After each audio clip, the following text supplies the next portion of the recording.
مسئلہ یہ تھا کہ موضوع ایسا ہے کہ نافرمان اولاد اور میں اس میں شامل ہوں، اس لیے کہ میں بھی ایک بہت زیادہ ابھی میں نے مولانا صاحب کی بات سنی تو میرے رونگٹے کھڑے ہو گئے کہ ماں باپ کا ہم پر کتنا بڑا حق ہوتا ہے اور ہم اس حق کو سمجھتے ہی نہیں ہیں، بالکل نہیں سمجھتے. میں اپنے ماں باپ کی بہت زیادہ نافرمان اولاد تھی. ہم 4 بہنیں ہیں، 3 بہنیں میری مجھے بڑی تھی، میں سب سے چھوٹی تھی. اور وہ وقت کے ساتھ ساتھ بہنوں کی شادی. آپ کو جب بولتی کہ میں نافرمان اولاد تھی تو وہ آپ کو کتنا اس گلٹ میں ڈالتے ہو؟ ہاں، اب یہ احساس ہوتا، اس وقت تو نہیں ہوا نا، اس لیے کہ اب جو ابھی میں بالکل کپکپا گئی ہے. جو مولانا صاحب بتایا تھا ماں باپ کا ہم پر کتنا حق ہے اور ہم اس حق کو سمجھ ہی نہیں سکے، اور وقت جب گزر جاتا ہے نا پھر ہمیں احساس ہوتا ہے. تو اس وجہ سے میں یہ کہہ رہی تھی کہ میری 4 بہنیں تھیں، ہم یعنی کہ سب سے چھوٹی میں تھی، اور میں ذرا لاڈ پیار میں بھی بہت رہی نا، بہنوں کا زیادہ پیار تھا، ماں باپ کا بھی تھا. تو یہ چیز میرے لیے غلط ثابت ہوئی، میں خود سر ہو گئی، یعنی کہ بدتمیز ہو گئی، خود سر ہو گئی. وقت کے ساتھ ساتھ میری بہنوں کی شادی ہوتی گئی، میں وقت کے ساتھ بڑی ہوتی چلی گئی. اب یہ کہ شادیاں ہوتی گئی، ماں باپ کا بوجھ میرے اوپر آنے لگ گیا. پھر یہ ہوا کہ تینوں بہنوں کی شادی ہو گئی، میں رہ گئی. تو میرا یہ ہوا کہ میرے ماں باپ کا مجھ پہ بوجھ آ گیا، ابو کی طبیعت خراب رہنے لگ گئی. پھر میں نے جاب کرنا چاہی، پھر میں جاب اچھی ایک نیشنل کمپنی میں نے جاب کری، اچھی سیلری تھی، اور میں تھوڑی سی خود سر بھی بہت ہو گئی تھی، اس لیے کہ ظاہر لاڈ پیار میں پلی تھی، ماں باپ کا خیال بالکل نہیں کرتی تھی. جب میں جاب کرنے لگی تو میں اور تھوڑا سا اپنے ایڈوانس بھی ہو گئی اور وہ ہو گئی. اب یہ ہوا تھا کہ ابو کی صحت خراب رہنے لگی تھی. اب اس میں یہ ہوتا تھا کہ میری جو سیلری آتی تھی اس میں ابو کی ظاہر دوائیں آتی تھی، وہ ہوتی تھی، گھر کا خرچہ بھی تھا، اور پھر میری ایج بھی بڑی تھی. میرے گھر والے مجھ پہ توجہ نہیں دیتے، مجھے یہ بھی احساس ہوتا تھا کہ لوگ میرے رشتے کے نہیں سوچتے. ظاہر ہے کہ احساس تو ہوتا ہی ہے. تو اب یہ ہوا کہ مجھے نا چڑ سی ہونے لگ گئی تھی اپنے ماں باپ سے کہ میں ان کا بوجھ اٹھا رہی ہوں، ان کا خرچہ اٹھا رہی ہوں، میرے اوپر آ گئے یہ لوگ. تو وہ یہ ہو گیا. پھر اسی دوران نا ابو کی ڈیتھ ہو گئی. اچھا ڈیتھ تو ہو گئی، لیکن مگر ڈیتھ پہ مجھے افسوس نہیں ہوا ابو کی. جیسے ایک ہوتا ہے نا کہ میرے پیرنٹس چلے گئے، باپ چلا گیا، مجھے وہ ابو کا ایسا احساس ہوا نہیں. اور اس لیے کہ میں سمجھتی تھی کہ میرا شاید بوجھ کم ہو گیا، ظاہر میڈیسن لاتی تھی، گھر کا خرچہ بھی تھا میرے سر پر، تو وہ مجھے ایسا لگا جیسے میرا بوجھ ہٹا ہے. میں اپنی دنیا میں وہی مگن رہی. ٹھیک ہے، امی اکیلی ہو گئی، میں اور امی رہ گئے بھی گھر پہ. اب ظاہر ہے اب امی کو سنبھالنا تھا.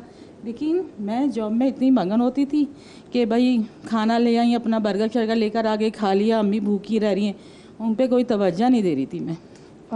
ہاں یہی ہو رہا تھا. اس لیے کہ ظاہر ہے ابو تھے، امی تھی، تو چلو گھر میں ہوتا. اب میں ظاہر بس وہ جاب پہ یہ وہ ہوا. اب امی بیمار رہنے لگ گئی. امی بیمار لگی تو میں نے بہنوں کو فون کرا کہ بھائی امی کو لے کے چلی جاؤ.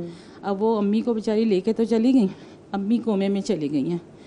اب وہ ہاسپٹلائز ہے. اب وہ وہاں چلی گئی. اب وہ گھر مجھے کاٹنے کو دوڑتا ہے.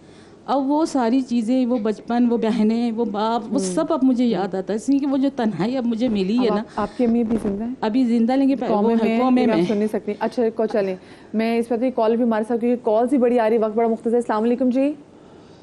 وعلیکم السلام جی، کون سا آپ بات کر رہے ہیں؟ محمد صدیق، لاہور. جی صدیق بھائی. جو بات یہ ہے کہ میں 8-9 سال کا تھا، والدہ فوت ہوئی، تو اس ٹائم غربت بہت تھی. تو میں نے ابھی تک باپ 50 سال زندہ رہا، میں اسے عمر حج یہ سب کچھ، لیکن والدہ کے لیے میں کچھ نہیں کر سکا. چھوٹا تھا، پیسہ نہیں تھا، غربت بہت تھی کہ میڈیسن بھی نہیں لا کے دے سکتا. تو وہ ابھی خیال آتا ہے نا، مشکل ہو جاتی ہے. ہیلو جی جی، سن رہے ہیں بہت. تو اس کے لیے میں کیا پڑھوں، کیا کروں؟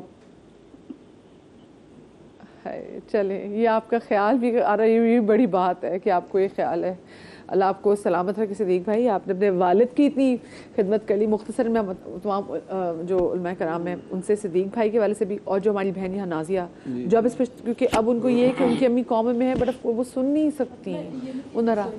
جی جی. اب میں نا ہاسپٹل جاتی ہوں نا، امی کا ہاتھ پکڑ کے گھنٹوں بیٹھی رہتی ہوں. بات کرنا چاہتی ہیں کہ امی میری جواب نہیں دے پاتی ہیں. اب وہ میں چاہتی ہوں صرف ایک لمحے کو وہ مجھ سے مخاطب ہو جائے تاکہ میں ان سے معافی مانگ سکوں. جی بس یہی ندامت ہو گئی زندگی میں، تو جاتی رہیں، ان کی زیارت کرتی رہیں. اور یہ چیز احساس ہی اصل میں اسلام کا نا سب کچھ ہے کہ اسلام کے احساس دلاتا ہے ہمیں کہ بھائی ان کے ریلیشن کا احساس ہو جانا، جس سے ان بھائی نے بھی کہا کہ بھائی ایک خیال ہوتا ہے کہ میں ان کے لیے کچھ نہیں کر سکا. تو یہ تو ہم حقیقت میں رسول پاک صلی اللہ علیہ وسلم سن کہ اگر تم 70 دفعہ بھی اپنے ماں کو کندھے بٹھا کے پیدل حج کرنے لے جاؤ تو ایک رات کا تم حق ادا نہیں کر سکتے. جو بستر پہ تم نے پیشاب کیا اور وہ ماں گیلے بستر پہ سو گئی، تم وہاں سے اٹھا دیا، تم اس کے بھی حق ادا نہیں کر سکتے. تو یہ تو ہم جتنے بھی بول لیں کچھ بھی کر لیں اس کا حق ادا نہیں کر سکتے ماں کا.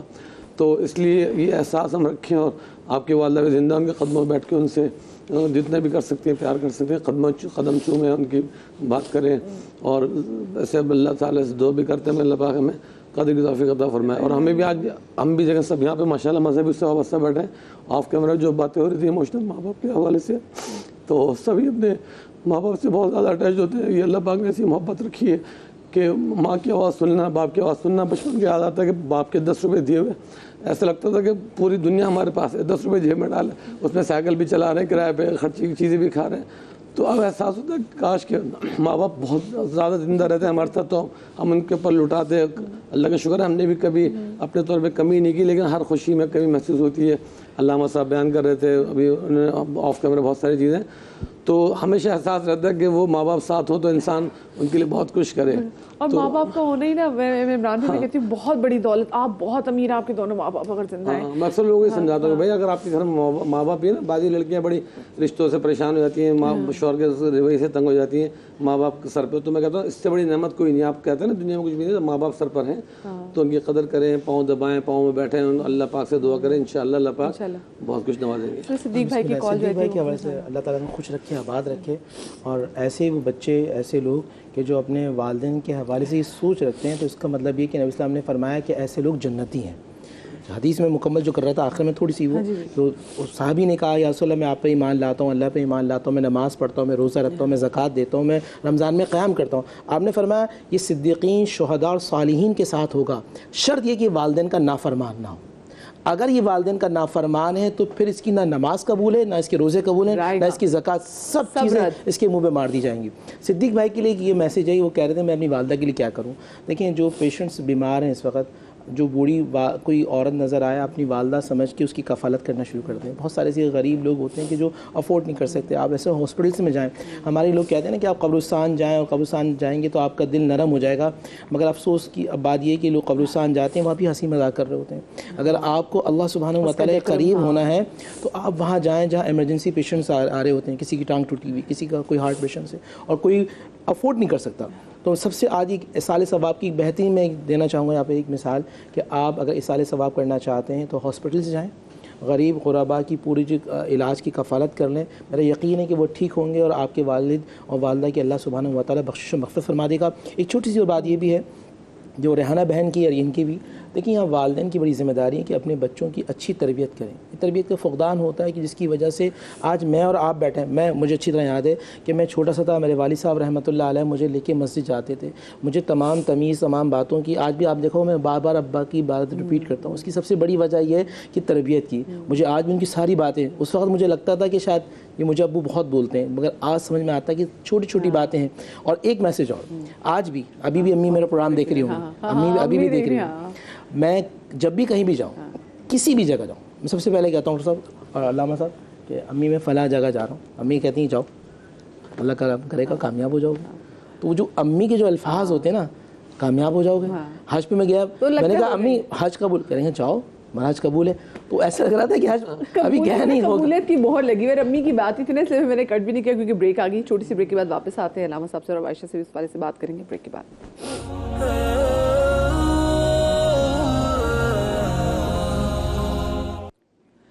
بریک کے بعد ایک بار پھر سے آپ کو خوش آمدید کہتے ہیں اور آج ہم بات کر رہے ہیں خصوصی طور پر ان بچوں کے حوالے سے جن کو اس بات کی پشیمانی ہے کہ ہم نے اپنے ماں باپ کی نافرمانی کی اور ماں باپ دنیا میں نہیں رہے. اور ساتھ میں نافرمان اولاد ہمارے آس پاس بہت سے لوگ ہم نے دیکھے. میں نے شو کے آغاز میں بھی کہا تھا نا کہ آپ کو پتہ چلتا ہے کہ نافرمان اولاد کتنی حد تک ایگزسٹ کرتی ہے جب آپ اولڈ ہومز میں جاتے ہیں.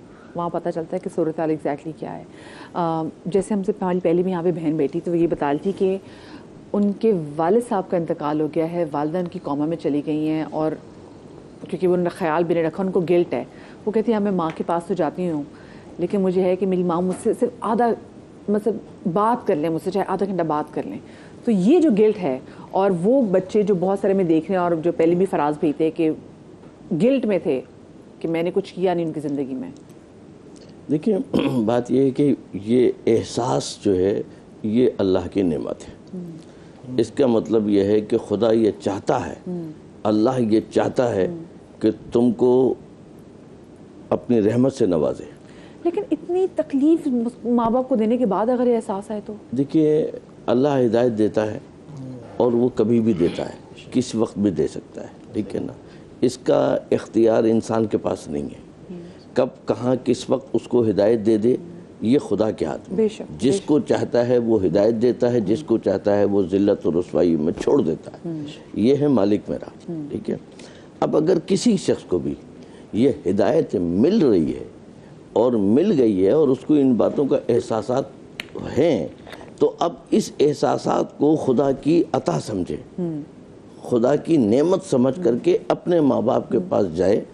اب اگر وہ کوئی قوما میں ہے یا کوئی جا چکا ہے دنیا سے، دونوں صورتوں میں دیکھیے جو قوما میں اب وہاں جائیں، جیسے انہوں نے بتایا ہے کہ ہم جاتے ہیں ہاتھ پکڑ کے بیٹھتے ہیں لیکن وہ نہیں بولے.